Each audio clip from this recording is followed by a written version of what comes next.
Hello and welcome to your video lecture on section 35.4 on the peripheral nervous system.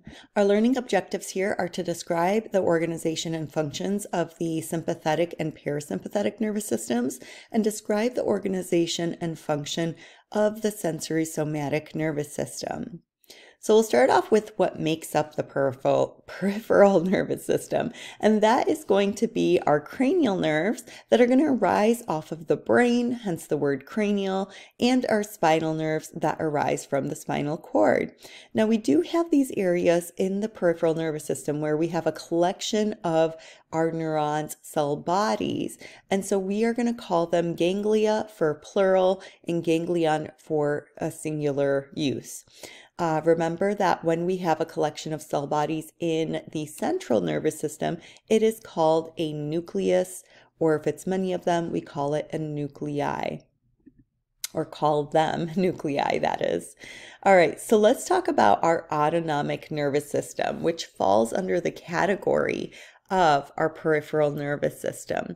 So we are going to have the system regulate our cardiac muscle, smooth muscle, organs, and glands. And to do this, we divide them into sub-nervous systems called our sympathetic nervous system and parasympathetic nervous system. Now, some of you may be familiar with these nervous systems already.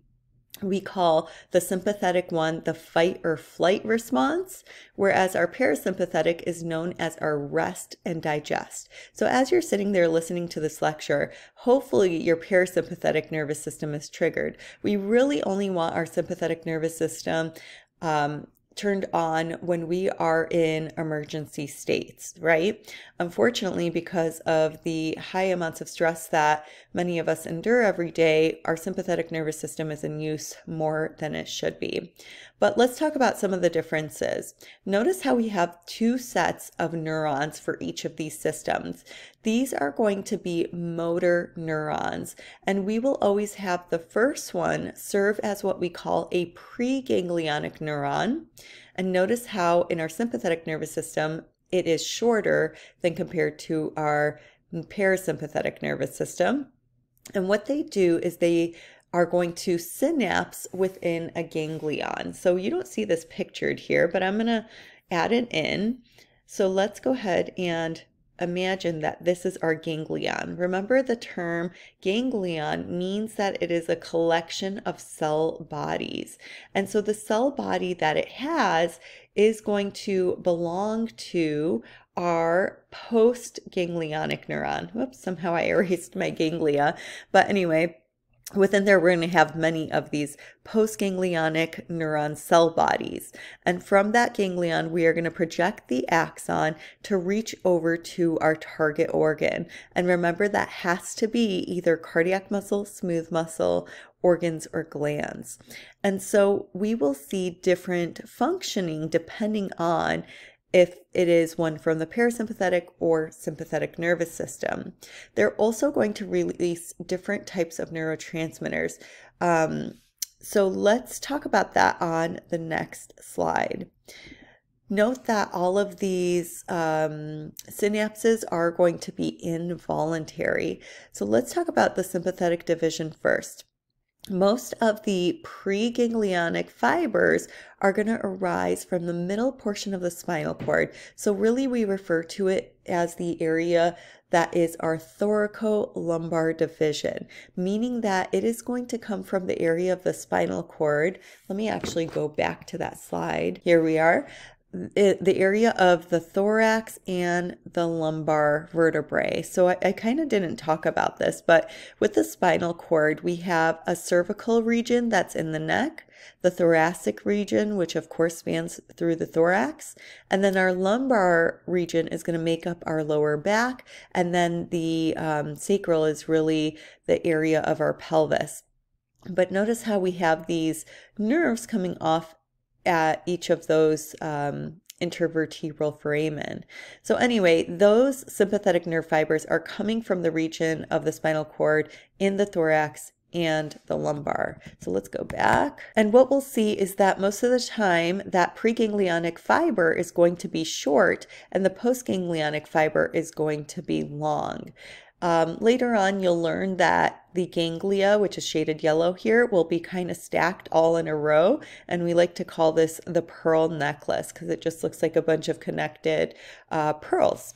And so, like I said before, it'll be active during emergency situations, and we'll start to see functioning such as an increase in our heartbeat. We'll see a dilation of our airways, also known as bronchodilation, so that we are able to supply glucose to our working muscles, maybe we're running away, and oxygen to those muscles as well.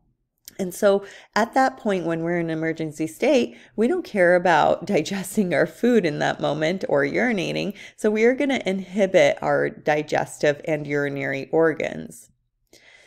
And our neurotransmitters that are going to be released is going to be acetylcholine from that preganglionic neuron. You could see that over here too, being released over to our adrenal medulla. And then our postganglionic neurons are going to release norepinephrine. Now, this is a bit unique here with our adrenal medulla because the postganglionic neurons are actually inside the tissue of the medulla. And so that tissue is going to release epinephrine, also known as adrenaline, and norepinephrine, which is also known as noradrenaline. Now let's talk about the parasympathetic division. We are going to see that they will arise from some cranial nerves, specific ones, you don't have to know them, and our sacral nerves. So we will see that the preganglionic fibers here are going to be long, and our postganglionic neurons are going to be short. And notice how that preganglionic neuron is also going to secrete acetylcholine, but the postganglionic neuron doesn't secrete norepinephrine here. We're going to see it also secrete acetylcholine. The other difference we see when compared to the sympathetic nervous system is that because this preganglionic neuron is long, we will see that its ganglion is going to be found either near or within the target organ. So let's say, for instance, this neuron is going to the stomach, we will typically find the ganglion inside of the stomach, and then that postganglionic neuron is very short and supplies, let's say, the smooth muscle within the stomach. And so when we have this part of our nervous system triggered, it's going to be associated with a relaxed state so that we can do things like churn our food or supply the glands here so that we can secrete those gastric juices, and we also slow and steady the heart rate. And we said we call it the rest and digest system, and we've already talked about the neurotransmitters here. I guess I got a little bit ahead of myself. And this is just a figure from your book comparing the two types of divisions. Sympathetic division, notice how we can now see the ganglia all stacked together like a strand of pearls. See the preganglionic fibers here are short, and then the postganglionic fibers are nice and long. And the other thing to notice is that we have dual innervation from both, right? And so you're going to see how the body's going to react to emergency situations for each of these organs. For instance, in our heart, we're going to speed up that heart rate with our sympathetic, but then we want to slow it down and steady it with our parasympathetics.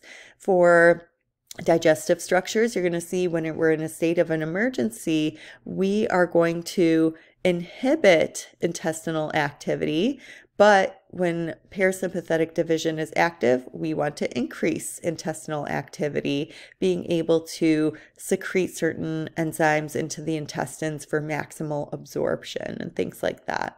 So go ahead and kind of read through this figure and see the changes that take place. Another one to notice too is how the eyes are going to dilate with our sympathetic nervous system. Think dilate as in those pupils get bigger because we want to take in more light and see everything that's going around us in an emergency state. Whereas with constriction in our parasympathetic nervous system, we're typically trying to focus on, let's say, something right in front of us. You're looking at your screen, you're reading a book, and so opening up that pupil is not going to be as important then. And then this is also showing that we have some cranial nerves that serve in our parasympathetic nervous system. Like I said, don't worry about which ones right now.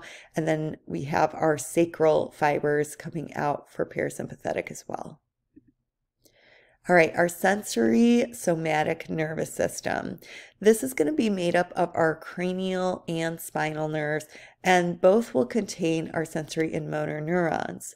It's our sensory neurons, though, that are transmitting the sensory information coming from our skin, our skeletal muscle, because yes, as they change length, as we create tension, we need to communicate that sensory information, and also our sensory organs like our eyes and our areas within our ears to our central nervous system. And here, because we're in the somatic nervous system, we are only going to have one synapse, whereas with our autonomic nervous system, we had a synapse first take place in this autonomic ganglion, and then the second synapse takes place at the target organ. And so again, with our somatic nervous system, we're only going to have one synapse. So let's take a look at this primary somatosensory area. Remember, just in front of it or anterior to it, we have the motor cortex here, a part of our frontal lobe, and this primary somatosensory area is a part of our parietal lobe. And we are going to have sensory information come here from our skin and skeletal muscle, as we said. So if you look at the homunculus of our somatosensory area, we're going to see regions, again, like similar to the motor area, like our hands and fingers and our thumb, and areas like our tongue and pharynx, our teeth and gums, and our lips that are going to be highly sensitive. And so we'll see these areas kind of larger where we have more sensory receptors to pick up that information. I also put this teeny tiny schematic map in here just to see how everything is linked together. We know our central nervous system is made up of our brain and spinal cord. So now we're talking about in our peripheral nervous system that we have a sensory and motor division. And so if we look at the motor division, we have our somatic nervous system that only has one neuron. So that is just one synapse, right? And then our autonomic nervous system that is broken down into parasympathetic and sympathetic, which are both going to have two motor neurons. So that means two synapses. So this part that we just talked about, the primary somatosensory area, would fall into the sensory division. And so if I could just put a little box here too that said somatic nervous system, I would. All right, let's talk about what cranial nerves are. We are going to have 12 pairs of them, and they are attached to our brain. So their cell bodies are located in areas like the pons and the medulla most of the time, but some of the other neurons, such as cranial nerve number 1 and cranial nerve number 2, are going to have locations in other areas. We always refer to them in Roman numerals. So whenever you see an I, that means the number 1. Anytime you see a V, that means the number 5. And anytime you see an X, that means the number 10. And so if we put a I before another letter, so in this case V, it is going to be subtraction. So 1 minus 5, that means this is number 4. But if we put the I after that letter, it's addition. So 5 plus 1 equals 6. Let's try one with an X. So if I have an I before the X, it means 1 subtract 10. So this is cranial nerve number 9. And then here we have X II. So that means 10 plus 1 plus 1. So that means we have cranial nerve number 12. So this is just telling you what each of these cranial nerves supply, but they do have special names. For instance, cranial nerve number 1, because we get information, sensory information from our olfactory receptors, we call this the olfactory nerve. Now we're not going to commit these to memory now, but we will in anatomy and physiology. So you'll also notice that some of these are going to contain only sensory fibers, Others are going to contain only motor fibers, and majority of them, I would say, have both motor and sensory. And in this way, these cranial nerves can supply areas of our head and neck and areas of our face. Going back to our spinal nerves, we are going to know that we have 31 paired spinal nerves. We saw that in the previous image, so I'm just going to go back to that again, and there we are.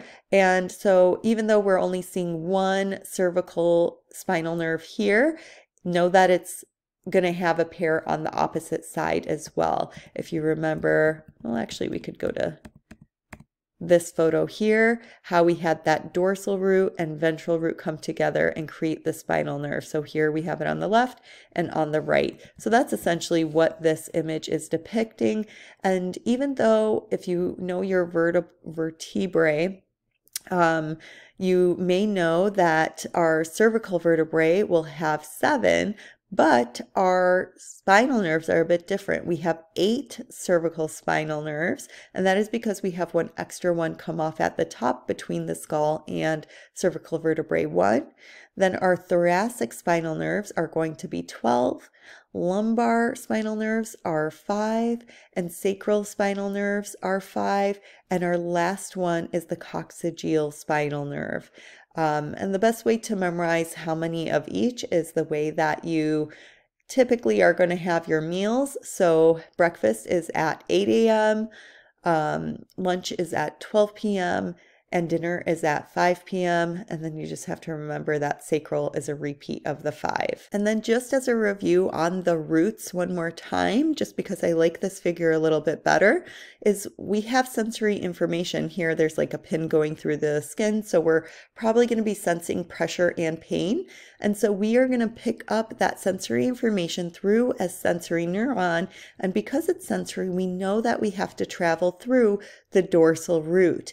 Now notice that this is a unipolar, a pseudo-unipolar neuron, and so the cell body is sticking out over here in an area that we call the dorsal root ganglion. We know that ganglion means there's a collection of cell bodies in here, and so we have the cell body, and then we're going to have the rest of the axon here travel over to our spinal cord, where it's going to synapse with another neuron. Now this is an interneuron. Remember that they are in charge of relaying information. So they are just passing that information over to our motor neuron here, which picks that up through its dendrites and sends that information to the axon hillock, which then travels through the axon in our area of the ventral root, because only motor neurons travel through the ventral root, and eventually that motor neuron travels over to